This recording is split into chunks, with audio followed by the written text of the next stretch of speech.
Hello and welcome to English for Philosophy Students.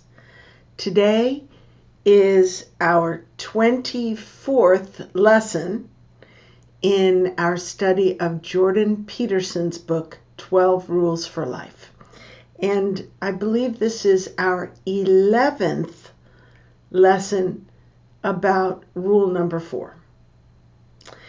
In the last week, we have been talking about how you can only see what you are interested in, and the rest of your field of vision is just a bland construction of your brain with very little actual information. And you tend to see what you desire. You see what you want. You are looking for the thing that you value. And that's good because it enables you to grasp and get what you want. But if you cannot get what you want, this becomes a problem because your vision is narrowly focused on what you want and you cannot see all of your alternatives. So today we are moving into a paragraph which is an example of this. So let's begin.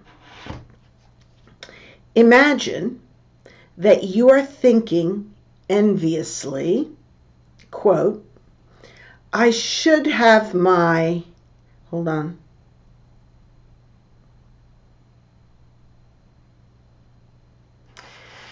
boss's job.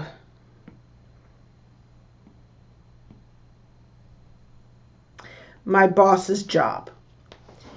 If your boss sticks to his post stubbornly and competently, thoughts like that will lead you into a state of irritation, unhappiness, and disgust. You might realize this. You might think, I am unhappy.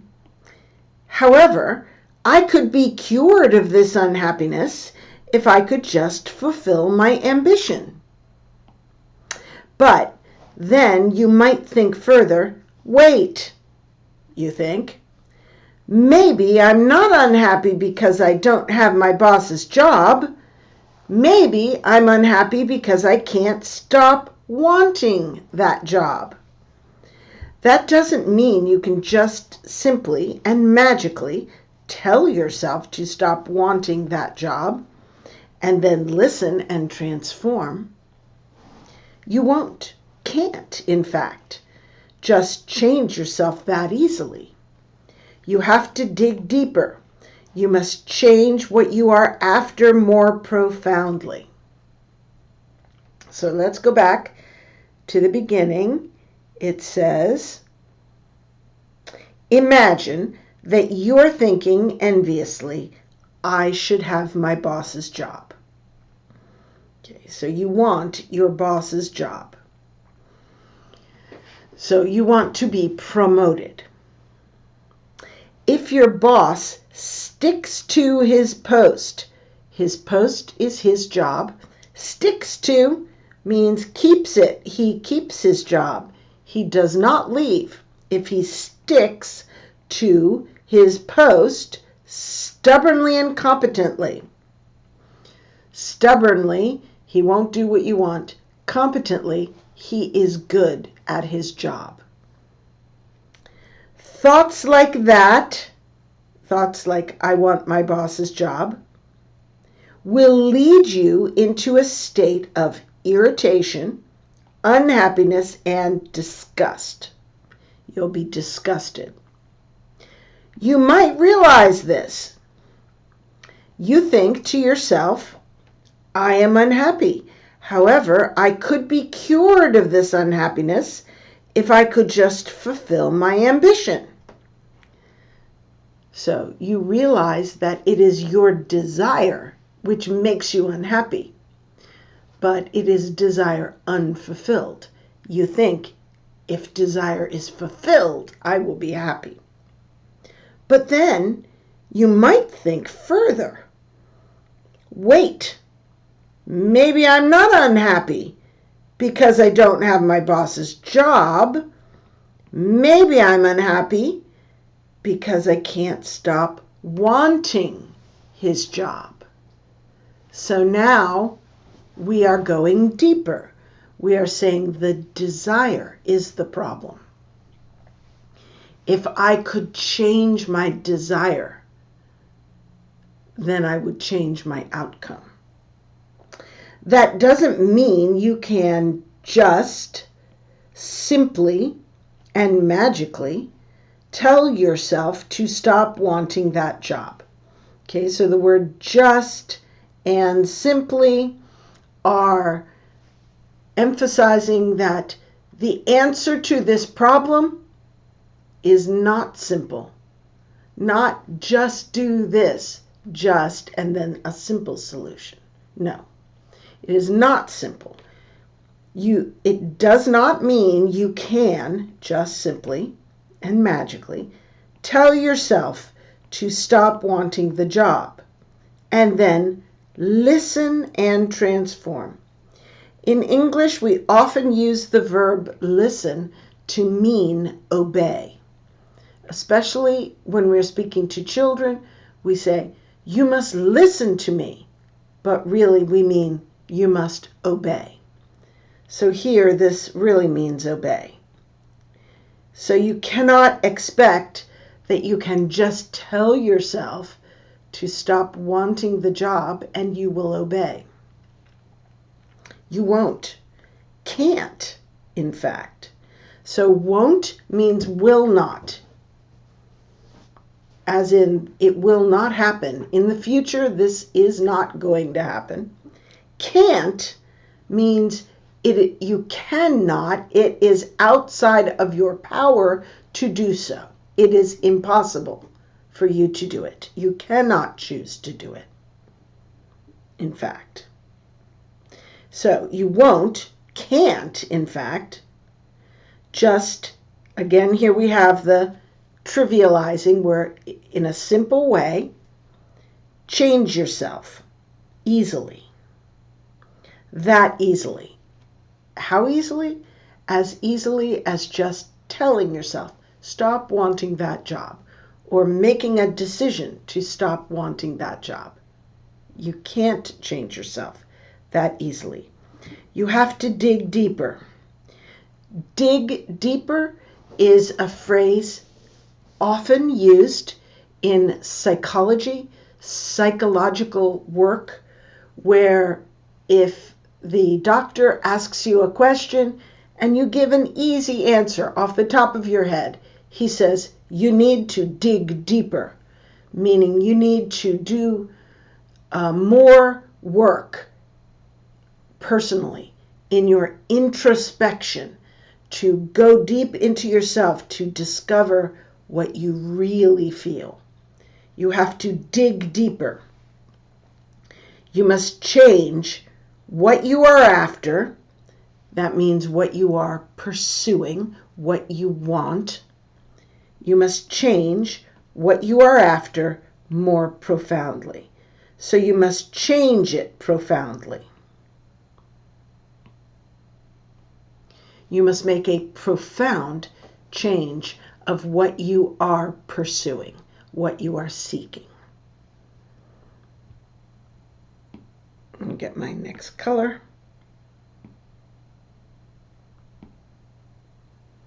So, you might think, I don't know what to do about this stupid suffering. I can't just abandon my ambitions. That would leave me nowhere to go. But my longing for a job that I can't have isn't working. You might decide to take a different tack. You might ask instead for the revelation of a different plan. one that would fulfill your desires and gratify your ambitions in a real sense, but that would remove from your life the bitterness and resentment with which you are currently affected. You might think, I will make a different plan. I will try to want whatever it is that would make my life better, whatever that might be, and I will start working on it now. If that turns out to mean something other than chasing my boss's job, I will accept that and I will move forward. Back to the beginning. So, when we say so, it usually means continuing on in the same train of thought.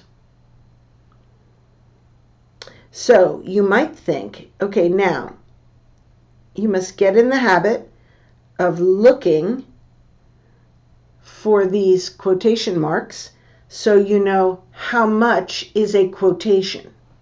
How much is your thoughts, which Jordan Peterson will then give comment. He will comment on them. So this is an extended quote.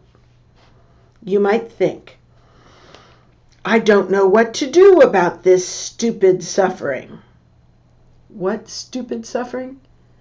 The suffering that comes from his frustration and anger and disgust at not getting his boss's job. It's suffering, but it's stupid. I am stupid for suffering this way. It is self-inflicted. But I don't know what to do about it. I can't just abandon my ambitions. Here we have this again. Just is followed by a simple answer. Abandon your ambition. It's easy. Just abandon your ambition. Well, I can't. I cannot just abandon my ambitions. Abandon means throw them away and walk this way. His ambition is his hope for the future for himself. To get his boss's job is a promotion. After that, a higher job and a higher job. He is ambitious to become great in some way, and he cannot just abandon that. So what's he supposed to do about his stupid suffering? Since he cannot just abandon his ambition. That would leave me nowhere to go. So that means abandoning his ambitions. Abandoning his ambitions would leave me nowhere to go. So his ambition is his direction for the future. If he abandons it, he will be staying the same. But my longing for a job that I can't have isn't working. Okay, so but shows that the thought is now changing and going the opposite way. First, I can't abandon my ambitions, but pursuing my ambitions isn't working. Isn't working for me. Working means it isn't giving me what I want. It isn't working for me. That's a phrase we use a lot. How's that working for you?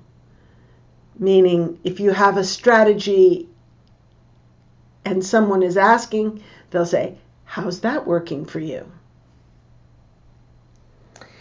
You might decide to take a different tack.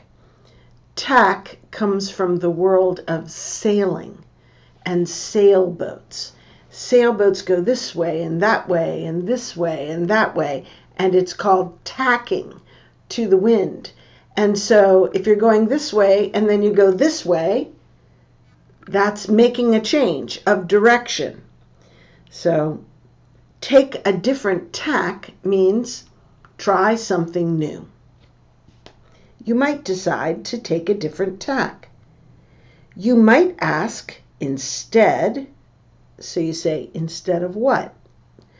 Instead, for the revelation of a different plan, one that would fulfill your desires and gratify your ambitions in a real sense, but that would remove from your life the bitterness and resentment with which you are currently affected.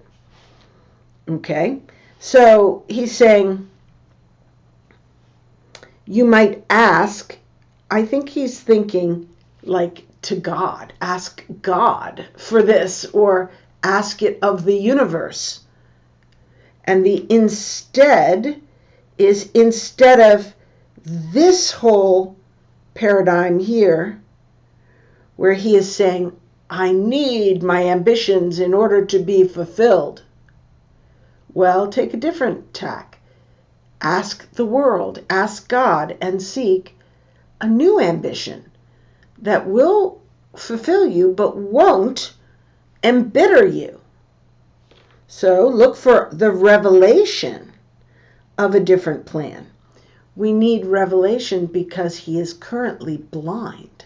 He cannot see anything else. He needs it to be revealed somehow. Of a different plan. A different plan. One that would fulfill your desires and gratify your ambitions in a real sense. He says, in a real sense. That phrase is really used to minimize the previous. So it will fulfill your ambitions, sort of. You won't get your boss's job, but it will be substantially good. This in a real sense. It actually means the opposite of what the words seem to say. They seem to say in a real sense, meaning to amplify how much it is. But really, that phrase is used to minimize it. In a real sense, it will do it. If anyone says that, you know they mean it'll do it, but not the way you want.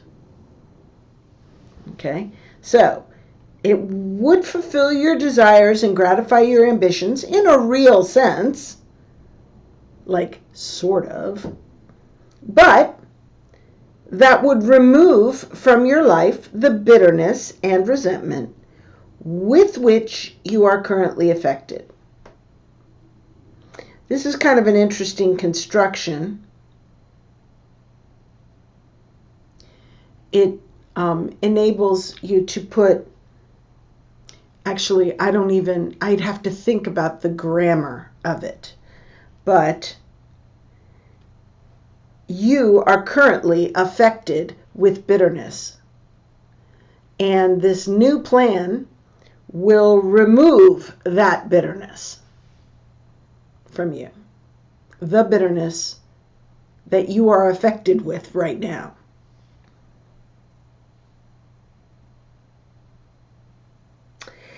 You might think, I will make a different plan. Let's see, where's the end of this thing? This is another long quote. I will make a different plan. I will try to want whatever it is that would make my life better, whatever that might be, and I will start working on it now. So you are thinking to yourself, I am going to make a different plan. You are resolving to try to want whatever it is, so you don't even know whatever it is that would make my life better. I will try to want it. Whatever that might be. He is emphasizing over and over that you are committing yourself to want something before you know what it is. You don't even know what you're going to want. You are making a decision to value something that you don't even know yet what it is. Whatever it might be. And I will start working on it now. On it. What are you going to start working on? You are going to start working on trying to want what will make my life better.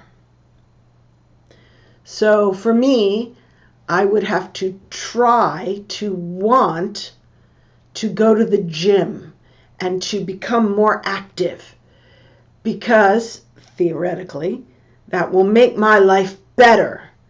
I will feel better. I will be stronger, more healthy. I really hate exercise, but I will try to want it. That's the idea. If that turns out to mean something other than chasing my boss's job, I will accept that and I will move forward. So, you don't know what it is you're going to try to want. If it turns out, that means if it is revealed later, if I find out later that what will make my life better is not my boss's job, I will accept that. So right now, the man thinks the boss's job is what would make his life better. But he is opening his mind to the idea that maybe his future could go uphill in a different direction and it would be good. And he's saying, okay, I will if it turns out that there is a better option, then I will accept that chasing my boss's job is not the answer.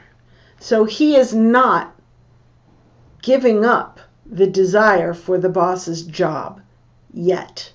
He is only opening his heart, opening his mind to the possibility that there could be another way to gratify his ambition and fulfill him and make him happy that doesn't involve his boss's job.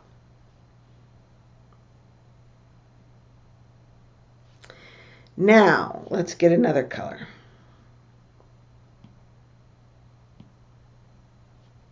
Now, you're on a whole different kind of trajectory. So the now is after you've thought this way, after you have opened your mind, opened your heart to a new possibility, and decided to let go of the old one and pursue the new one if it arrives. In that frame of mind, now, you're on a whole different kind of trajectory. Before, what was right, desirable, and worthy of pursuit was something narrow and concrete, but you became stuck there, tightly jammed and unhappy. So you let go. You make the necessary sacrifice and allow a whole new world of possibility, hidden from you because of your previous ambition, to reveal itself. And there's a lot there. What would your life look like if it were better? What would life itself look like? What does better even mean? You don't know. And it doesn't matter that you don't know exactly right away, because you will start to slowly see what is better once you have truly decided to want it. You will start to perceive what remained hidden from you by your presuppositions and preconceptions, by the previous mechanisms of your vision. You will begin to learn.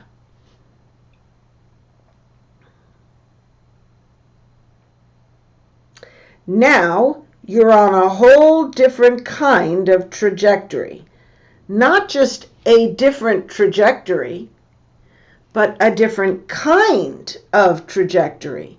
So, previously you were searching for one thing. Now you are not searching for one thing. You are open to a world of possibilities. You have decided that there may be other goals that you could pursue, and you have decided to be open to them. So you are on a new kind of trajectory. A trajectory is a direction of movement. Before you changed your mindset, when you were pursuing your boss's job exclusively, what was right, desirable, and worthy of pursuit was something narrow and concrete, your boss's job.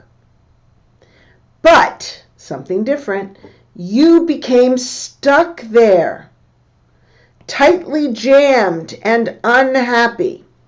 So stuck is if there's a small hole and you try to get through it, and then you're stuck and you're tightly jammed and it's squeezing you and you cannot move forward or back. You are stuck. People get stuck psychologically. This is something that is a word that is used a lot in psychotherapy. You're stuck. That means you cannot improve yourself. You need to break out. So you got stuck. So you let go.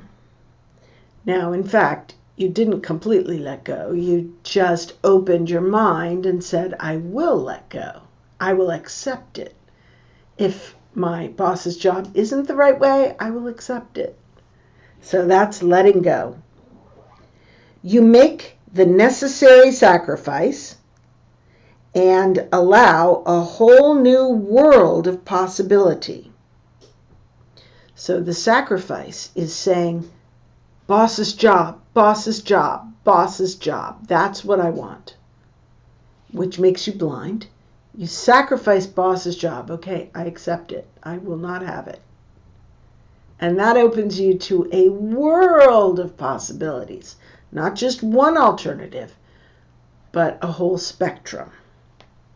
Hidden from you previously because of your previous ambition to reveal itself. Okay, so this to reveal itself, we have to find the sentence. You make the necessary sacrifice and allow a whole new world of possibility to reveal itself. So it goes, you make this necessary sacrifice and you allow a whole new world of possibility to reveal itself to you. That phrase, hidden from you because of your ambition, is a parenthetical addition. And there's a lot there. So there is a lot of data that we are missing by focusing only on what we value. What would your life look like if it were better? This is a question you should answer for yourself. When I read this the first time, I thought about it for myself. What would it look like if it were better? And I came up with some ideas. I thought about more relationships and time with my grandchildren and my loved ones. Better physical health. More freedom in my daily schedule. You should think about it for yourself. What would your life look like? Look like means, what would it be like if it were better? What would life itself look like? Life itself with capital letters like this means life in the abstract. Some people say life sucks. Well, does life suck? What would life be like if it were better? How could it be better? What does better even mean? You know, people will disagree on this.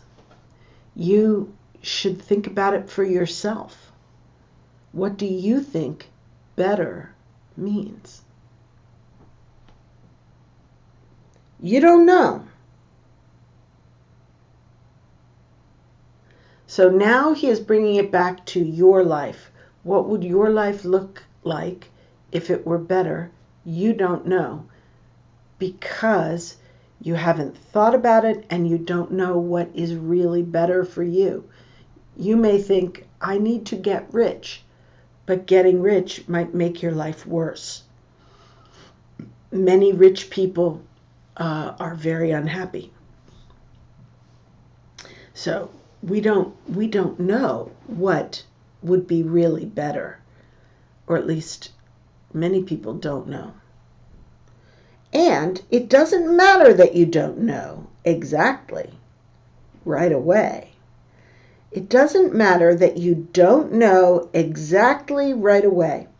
Okay, so you don't know exactly.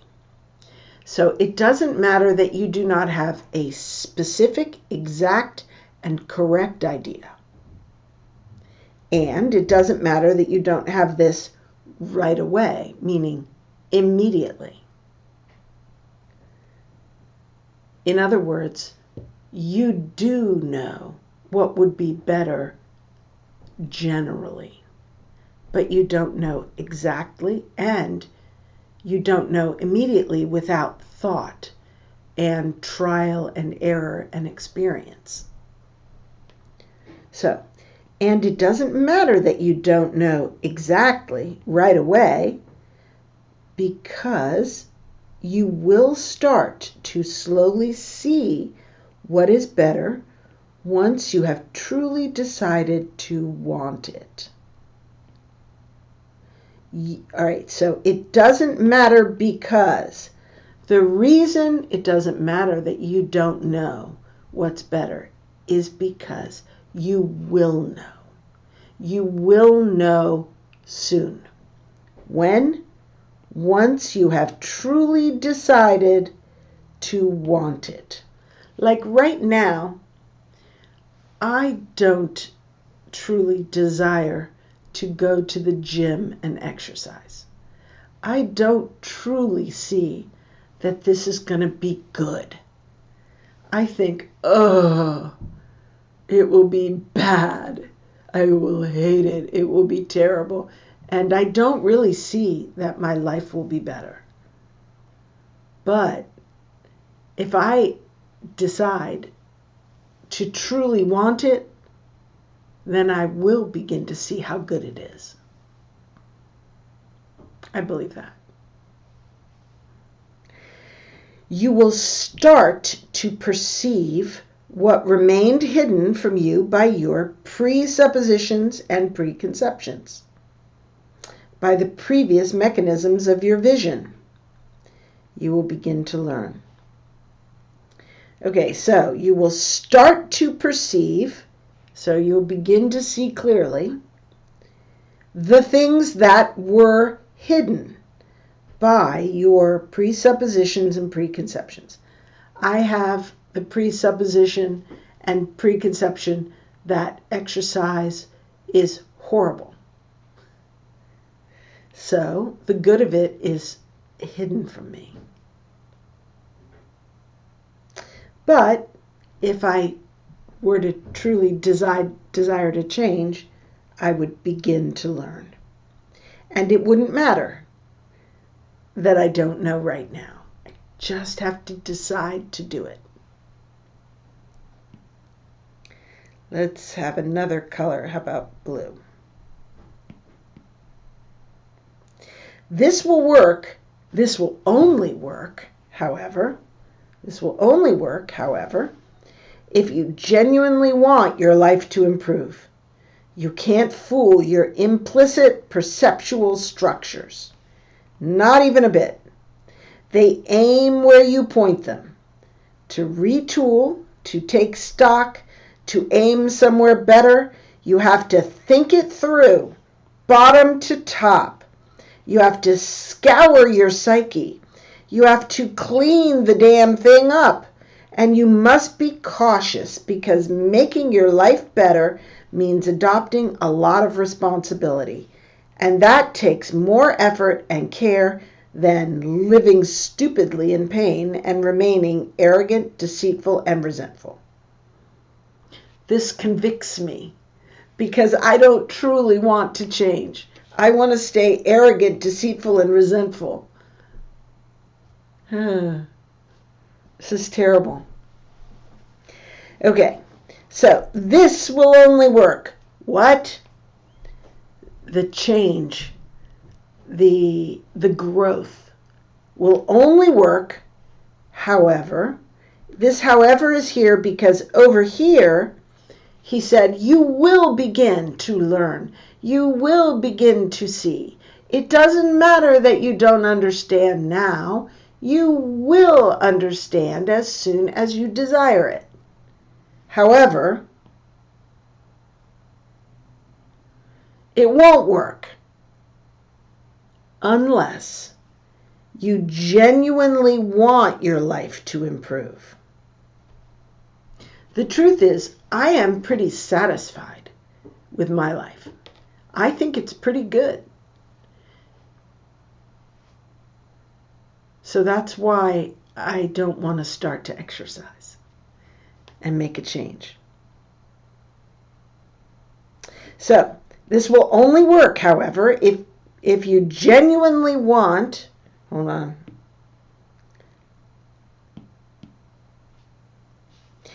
However, if you genuinely want your life to improve, you can't fool your implicit perceptual structures. So implicit is deep down and rather unconscious, unstated. It's under the surface. You can't fool it. It's there. Your implicit perceptual structures. Perceiving what you perceive as valuable. This is built in. And it's not going to be fooled by pretending to want to exercise. You won't do it. Or pretending to want to stop drinking or something. You can't fool your implicit perceptual structures, not even a bit. Not at all. It has no effect if you aren't genuine, if you aren't honest, if you don't really want to change. They aim where you point them. They is your implicit perceptual structures. Your implicit perceptual structures aim where you point them. And you point them toward what you really value. I really value relaxing. Read a book. Sleep. Lay in bed all day on Saturday when I don't have work. And read books and eat and sleep. I don't even want to talk on the phone. I just want to rest. That's what I value. And I can't really fool my implicit perceptual structures into thinking I want to go to the gym and then go to the park and play volleyball. It's not happening. They aim where you point them. To retool, to change them. To take stock. Remember these phrases, retool, take stock. Take stock is to take a look at your resources, evaluate your assets. To aim somewhere better, you have to think it through, bottom to top. Think it through means think about the entire problem on every level. Bottom to top, the whole thing. You have to think about all of it. You have to scour your psyche. Scour means clean thoroughly with abrasive steel wool. Clean it, shine it, polish it, your psyche. Sounds like a lot of work. You have to scour your psyche. And scour also can mean search. Not just clean, search. If you are looking very hard for something, maybe you have lost your child, you will scour the forest to find a lost child. It means to search diligently and exhaustively and never stop until you find the lost item. So you have to scour your psyche, your psychology. You have to clean the damn thing up. Remember, I told you using profanity, damn, is only to make a point. Clean up your psyche. And you must be cautious, because making your life better means adopting a lot of responsibility. So do not do this lightly. Think it through. Make a firm decision, because you will be adopting a lot of responsibility.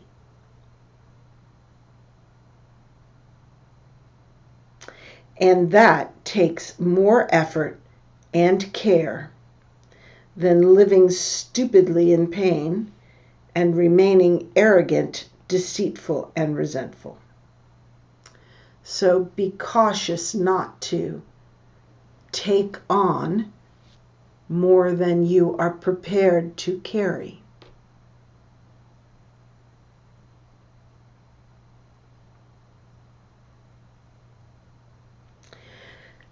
Moving on, we'll have another color. We'll try yellow this time. You might not be able to see yellow. I guess I'll go back to red.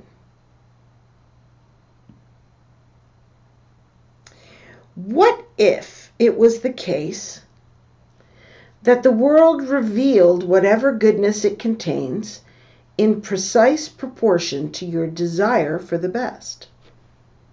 What if the more your conception of the best has been elevated, expanded, and rendered sophisticated by the more possibility and benefit you perceive? What if the more your conception of the best has been elevated, expanded, and rendered sophisticated, the more possibility and benefit you could perceive?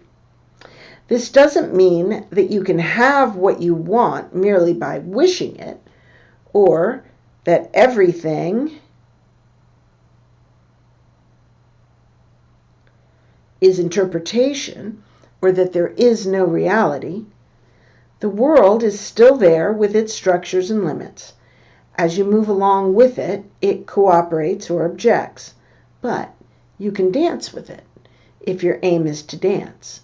And maybe you can even lead if you have enough skill and enough grace.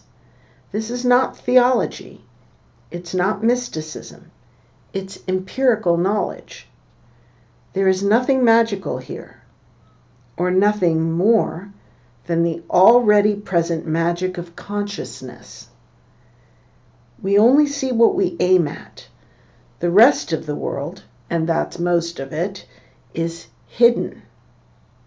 If we start aiming at something different, something like, I want my life to be better, our minds will start presenting us with new information derived from the previously hidden world to aid us in that pursuit. Then we can put that information to use and move and act and observe and improve.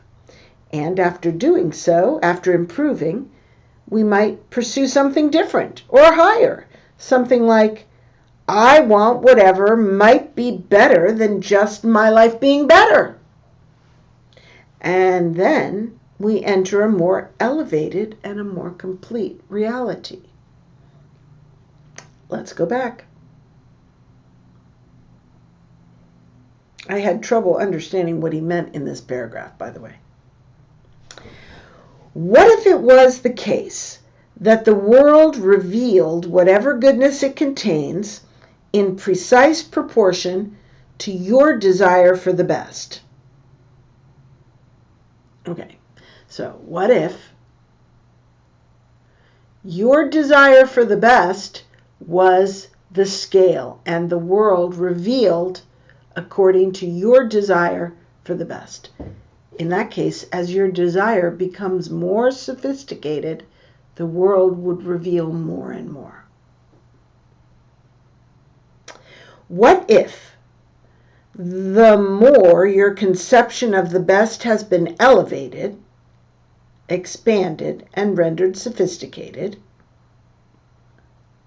the more possibility and benefit you could perceive? So that is what I just said. The more sophisticated your perception of the best and desire for the best, the more goodness the world revealed.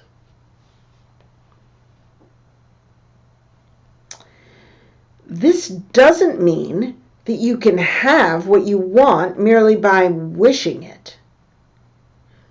Okay, so it's not just, you can't have it just by it being revealed.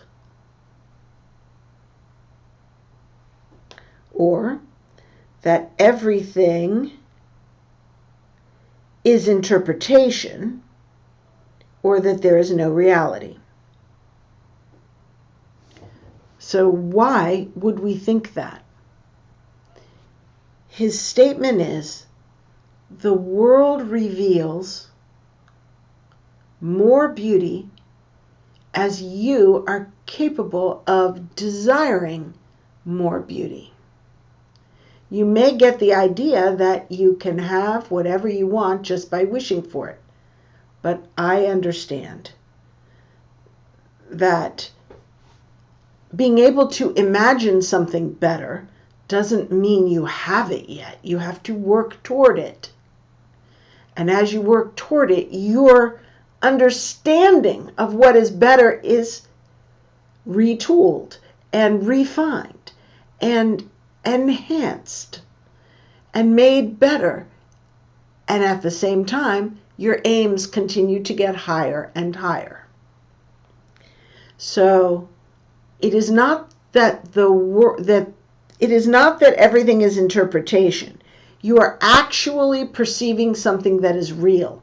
It is just that you are blind until you desire what is best, and then as you pursue it, your perceptions refine. The world is still there with its structures and limits. So this is not just theoretical. As you move along with it, it cooperates or objects. That's the world. So, for example, if I want my boss's job, the world may cooperate and give me the job, or the world may not cooperate and I may lose my job. As I move along with the world, I will have some success and some failure. But you can dance with it. So previously, he's saying the world is a reality that you cannot manipulate, but you can dance with it. So you have a certain amount of ability to finesse the movements of the intractable world, the world that exists and that you cannot change. If your aim is to dance, so in other words, you can dance with the world if you want to. Or you can just be like a bumper car and bash into obstacles and learn through the school of hard knocks. Learn by sad experience. Or you can embrace reality and dance. And maybe you can even lead. A man and woman dancing, one person is steering the couple. That person is leading the dance. Usually it is the man who leads. Maybe you can lead in your dance with the world if you have enough skill and grace. Skill is the ability to do something effectively. Grace is the ability to do it elegantly and with forgiveness and humility. This is not theology, it is not mysticism, it is empirical knowledge. Jordan Peterson, is a psychologist who has studied this. He is not trying to speak metaphysically. He is trying to speak from the science of psychology. There is nothing magical here, or nothing more than the already present magic of consciousness, which science cannot explain. We only see what we aim at. This is a psychological fact that he has already explained. The rest of the world, and that's most of it, is hidden. So what we aim at is what we see. Most of the world, we are blind to it. It is hidden. If we start aiming at something different, something like, I want my life to be better, rather than, I want my boss's job. That's the difference. Our minds will start presenting us with new information, because now we are aiming differently. New information derived from the previously hidden world. We were blind, but now we are finding things because our aim is different. So we'll find things that will aid us in the pursuit of making our life better. And then we can put that information to use and move and act and observe and improve. And after doing so, after doing all of that, after improving, we might pursue something different or higher. Something like, I want whatever might be better than just being better. So you can see how each time the universe becomes bigger. Again, I want something I don't yet know. Something better than just my life being better. Maybe it's to make the world better. And then we enter a more elevated, more complete reality. Reality is complete because we are no longer blind to so much of it. Okay, we need to end there. We're out of time. You should think about what would make your life better. I will see you next week.